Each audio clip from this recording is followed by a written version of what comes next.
ધાર્મિક આસ્થાના પ્રતીક સમાન પ્રસાદનો ઉપયોગ કરી એક આખા પરિવારને ખતમ કરવાનો પ્રયાસ પ્રાથમિક દ્રષ્ટિએ સામે આવ્યો છે સુરતથી. ઉત્તરાયણ વિસ્તારમાં આવેલી લક્ઝુરિયસ સોસાયટી પૈકીની એક શાલિગ્રામ હાઇટ્સમાં ગોરધનભાઈ વસરામભાઈ ડોંડા પોતાના પરિવાર સાથે રહે છે.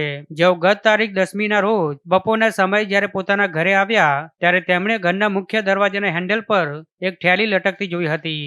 થેલીમાં બુંદીના લાડુ હતા. સામાન્ય રીતે ધાર્મિક પ્રસંગો કે બાધા આખરી પૂરી થતી હોય ત્યારે પરિચિતો કે પડોશીઓ આ રીતે પ્રસાદ વહેંચતા હોય છે. આથી ગોરધનભાઈએ પરિવારના સભ્યો વચ્ચે આ પ્રસાદ વહેંચ્યો હતો.